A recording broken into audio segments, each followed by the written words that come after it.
بسم الله الرحمن الرحيم وصلى الله على أشرف المرسلين سيدنا محمد وآله وصحبه وسلم. Nous rendons grâce à Allah subhanahu wa ta'ala toujours pour ses bienfaits innombrables.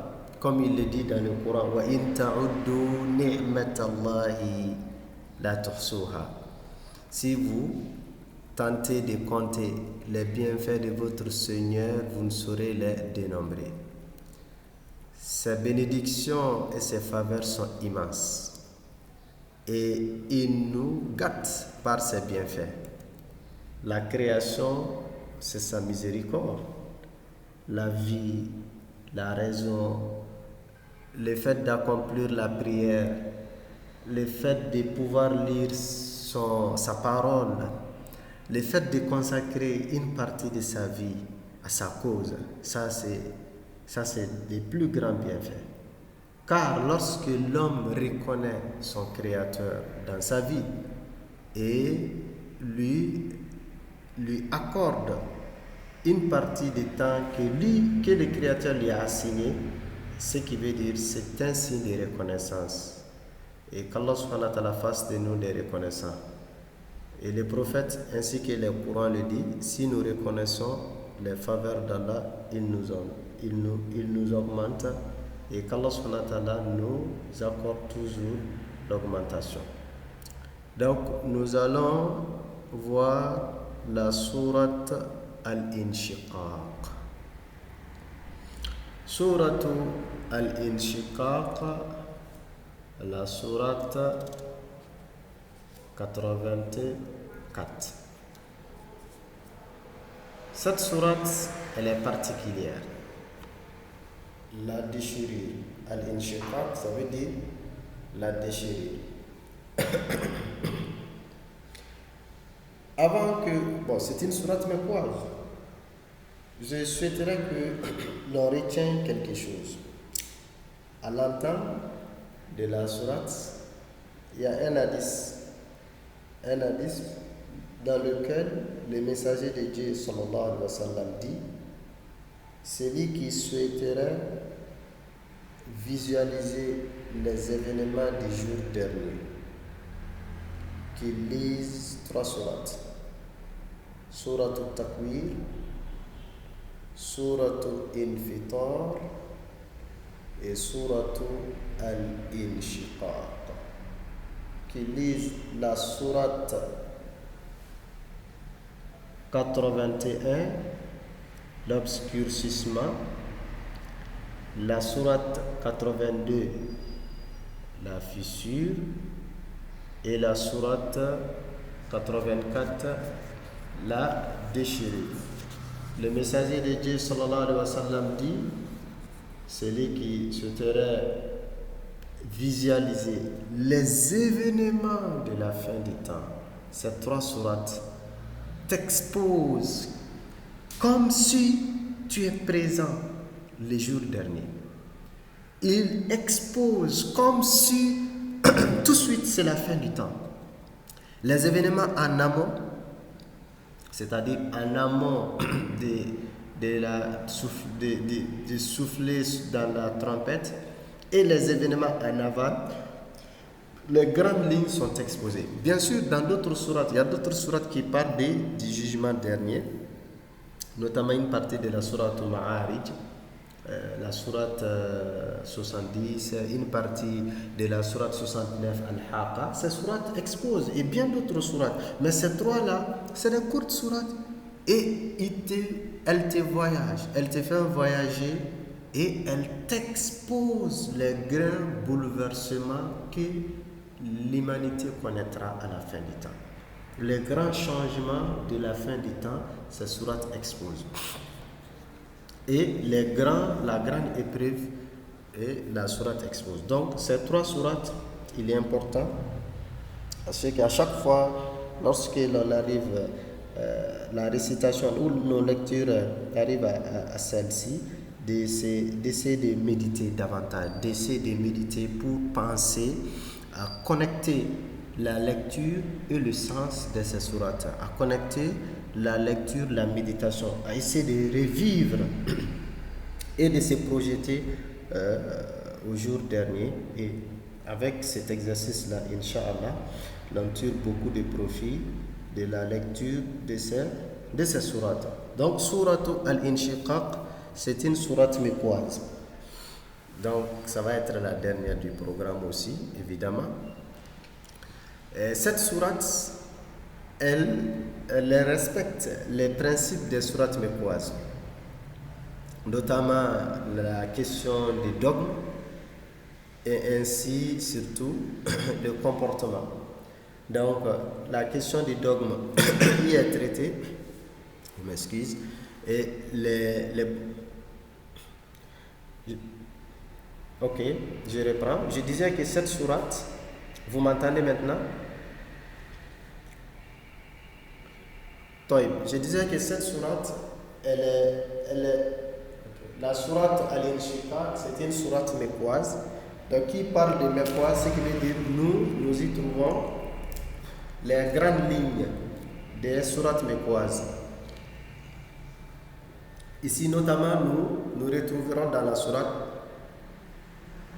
les questions liées au dogme.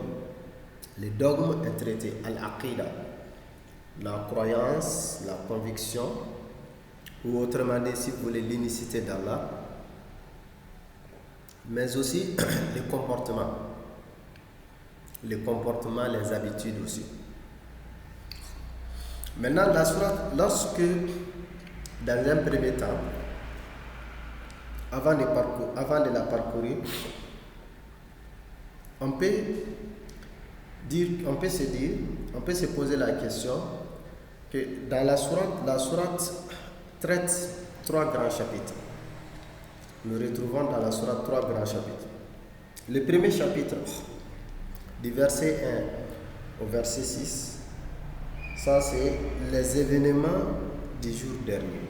Les événements du jour dernier, du verset 1 au verset 7. Ahwalu yawm al-qiyamah. Ensuite, du verset 7 au verset 15, quelques versets traitent la récompense des gens de la droite et des gens de la gauche. Vous voyez, toujours, nous sommes au jour dernier. La récompense des gens de la droite, et au moment opportun, nous reviendrons là-dessus. Qui sont les gens de la droite? Ils se caractérisent par quoi? D'après cette sourate et d'après les autres sourates, quel élément devons-nous retenir des gens de la droite? Et quand on dit, lorsque l'on veut faire partie de ces gens-là, qu'est-ce qu'on doit faire? Qu'est-ce qu'on doit on doit adopter comme habitude, comme comportement? Quels sont les comportements qui nous permettraient d'atteindre ou de rejoindre, d'adhérer aux gens de la droite? Mais aussi, ces versets, la deuxième partie ou le deuxième chapitre de la sourate, a traité aussi les gens de la gauche. Ah oui, les anges, et c'est cette partie qui fait peur. Oui, les gens de la gauche, leur comportement, surtout, leur habitude, et tout ce qui les caractérise. Donc celui qui ne souhaiterait pas faire partie des gens de la gauche, nous avons l'occasion et l'opportunité de faire des choix. Oui, quel choix? De choisir soit faire partie de ces gens ou de ne pas être classé, de ne pas être classable parmi les gens de la gauche. Dans le deuxième chapitre, la récompense des gens de la droite et celle des gens de la gauche. Et enfin, le dernier chapitre, Allah subhanahu wa ta'ala, il jure de façon solennelle que la résurrection aura lieu tout en déterminant le sort des humains. C'est cette résurrection qui va déterminer le sort de tout un chacun. Donc Dieu, il jure que la résurrection aura lieu tout en classifiant les sorts de tout un chacun. Et ça, c'est extrêmement important. C'est comme si vous voulez, la sourate du début à la fin, ça parle de la résurrection. Mais le Coran, c'est la parole d'Allah. Il n'y a pas de redondance dans le Coran. C'est ce qui est aussi l'aspect miraculeux du Coran. C'est différent des autres livres, où souvent, si le livre traite un sujet de façon répétitive, vous risquerez d'avoir des redondances. Mais dans le Coran, il n'y a pas de redondance.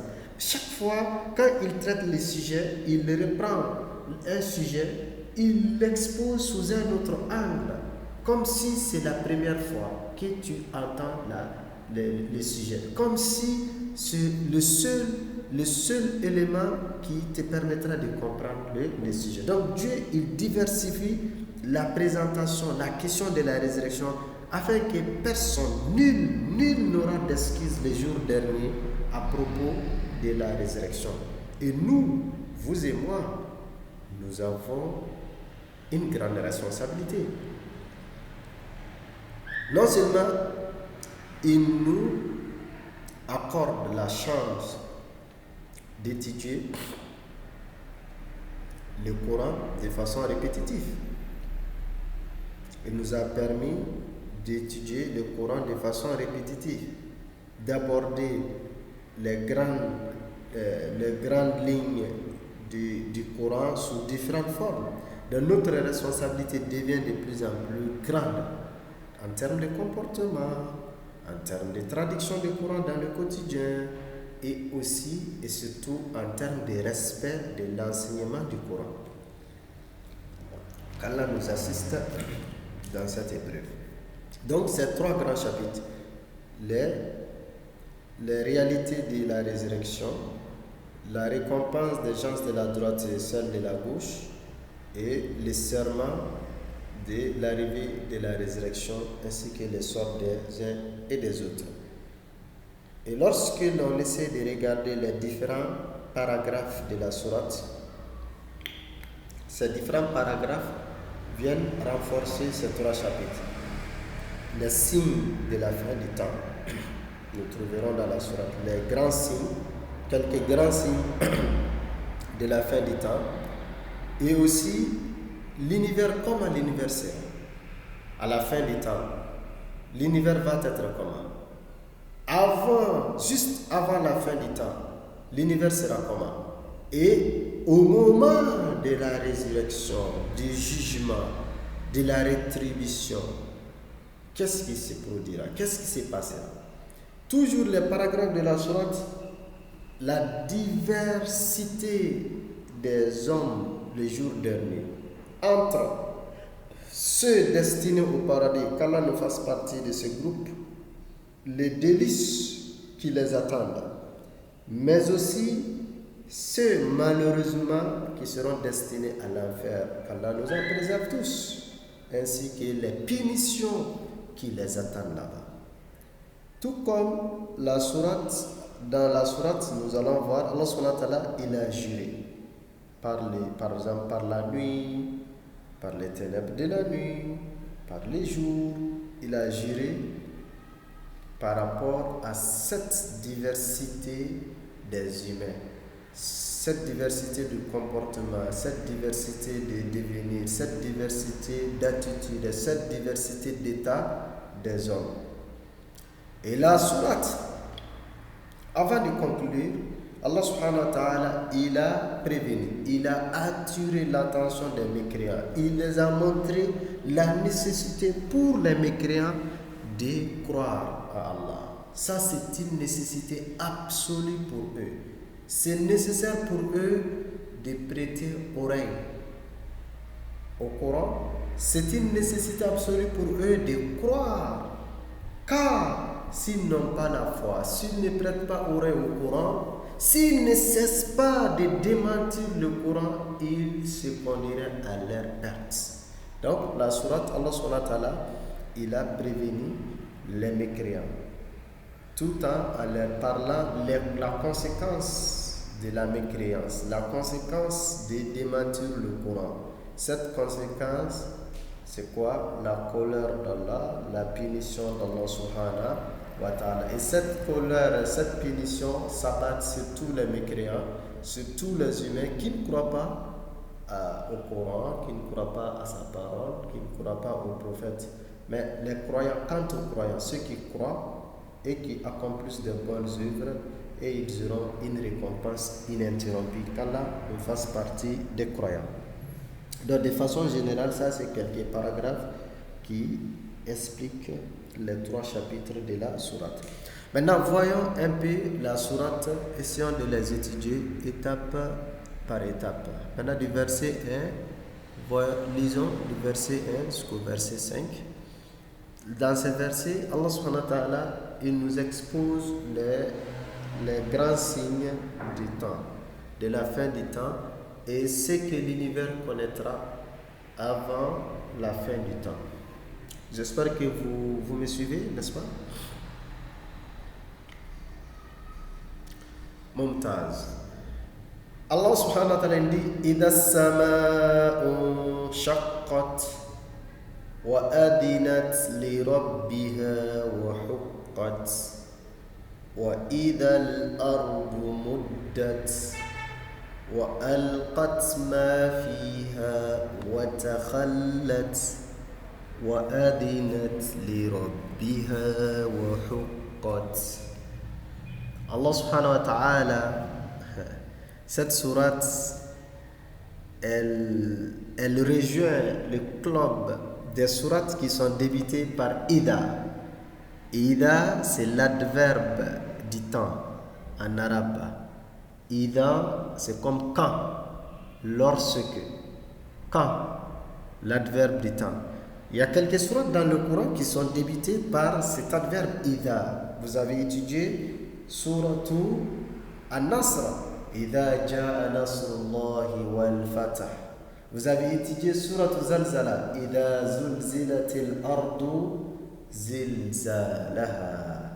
Et maintenant, nous avons fait face à la sourate Idha Sama'u Shaqqat. Plus tard, vous étudierez les 2 autres sourates. Idha Sama'u Fatarat, la sourate 82. Ida Shamsu Kuwirat, la sourate 81. Bon, si vous continuez, vous allez étudier probablement aussi Suratu Al-Munafiqun, Ida Ja'aka Al-Munafiquna Qalu Nashhadu. Donc, il y a quelques sourates, elles ne sont pas nombreuses, bien sûr, dans le Coran, qui sont débutées par cet adverbe Ida. Ok? Donc, Ida Sama'u Shaqqat. Donc, Allah subhanahu wa ta'ala dit quand le ciel se déchirera. Inshiqaq, c'est la déchirure. Le fait qu'un élément se déchire. Donc, inshiqaq. Donc, déchirure. Donc, Allah subhanahu wa ta'ala dit Idha sama'u shaqqat. Donc, la déchirure du ciel. Pourquoi la déchirure du ciel? Car cette déchirure, il va nous dire ça dans le verset 2. C'est la réponse à la volonté d'Allah. Nous avons vu tout à l'heure Fa'alun lima yurid, et nul ne peut contredire sa volonté. Et il dit, nous les humains, nous qui vivons sur cette terre, le sommet que nous voyons, c'est le ciel.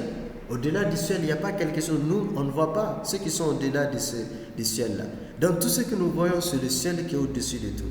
Et Dieu dit, la grandeur de la fin du temps, le bouleversement qui attend ce monde, c'est quoi? L'un de ces bouleversements, le ciel que nous voyons intact, le ciel que nous voyons partout.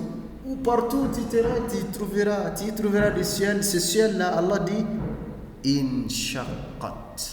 Ce ciel-là se déchirera. Ce ciel-là, yani tafattarat, va se briser, va se fissurer. Pourquoi? À cause des événements de la fin des temps. Et c'est pourquoi dans une autre sourate, notamment dans la sourate Al-Haqqa, Allah dit وَانْشَقَّتِ السَّمَاءُ فَهِيَ يَوْمَئِذٍ وَاهِيَةٌ. Allah dit, à cause des supplices de la grandeur du jugement dernier, le ciel se déchirera. Vraiment, c'est un jour terrifiable. Donc, وَيَوْمَ تَشَقَّقُ السَّمَاءُ بِالْغَمَامِ. Donc, Allah subhanahu wa ta'ala, lorsqu'il décidera que ce monde soit anéanti pour toujours, ou lorsqu'il décidera de mettre fin, il mettre terme à ce monde, il démantèlera. C'est comme si vous construisez une maison et que vous décidez de démanteler. de détruire. Donc Allah détruira ce monde. Donc la destruction, il détruira le ciel.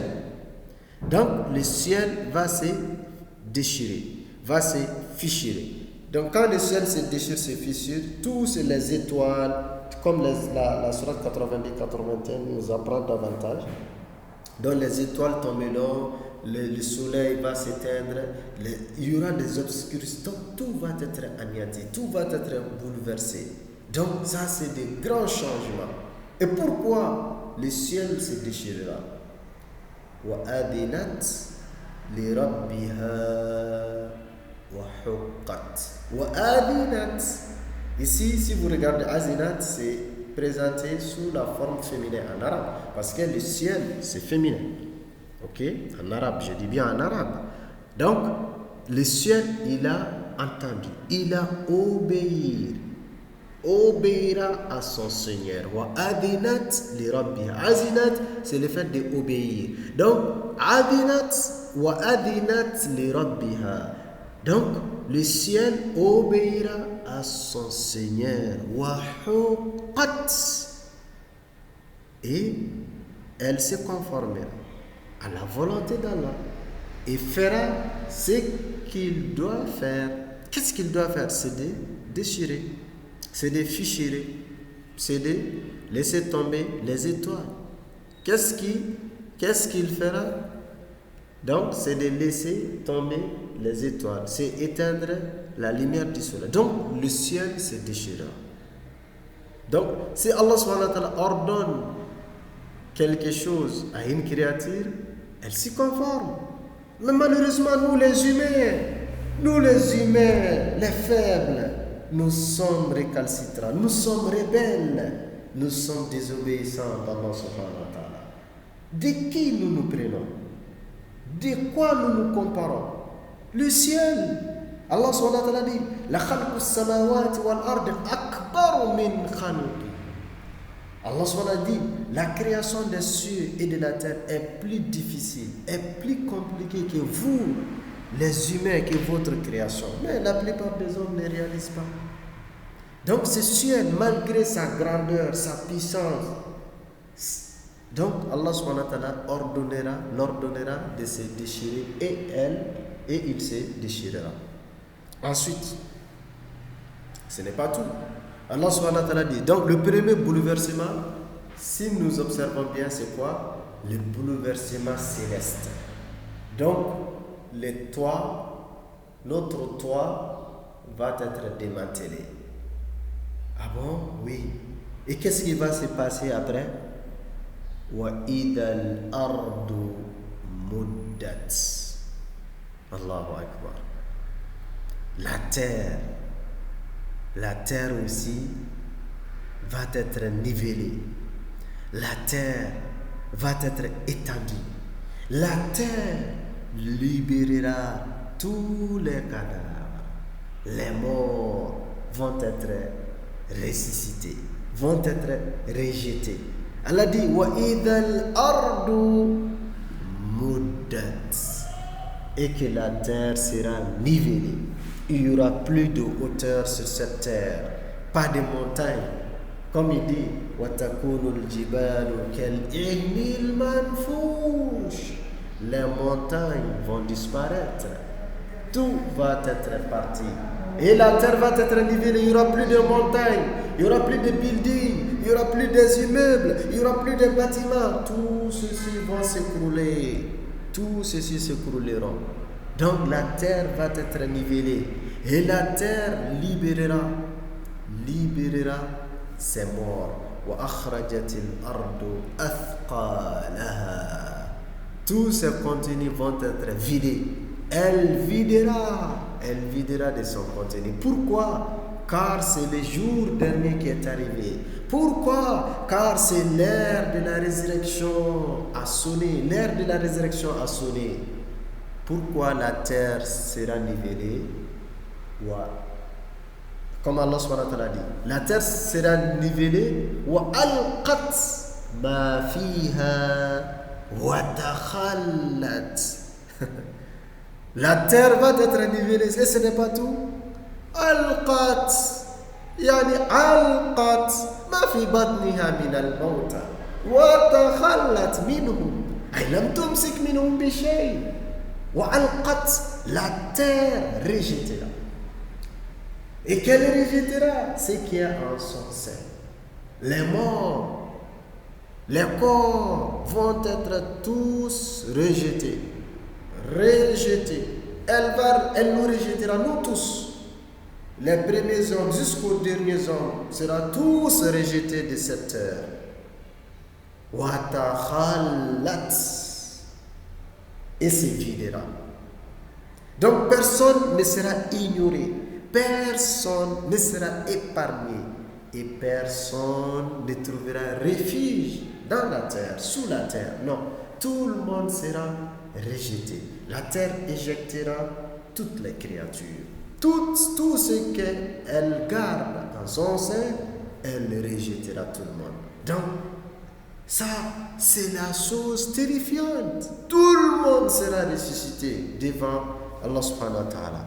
Donc, ce que vous avez étudié dans la sourate Al-Zalzala, وَأَخْرَجَتِ الْأَرْضُ أَثْقَالَهَا. Vous avez étudié dans la sourate Al-Adiyat, إِذَا بُعْثِرَ مَا فِي الْقُبُورِ.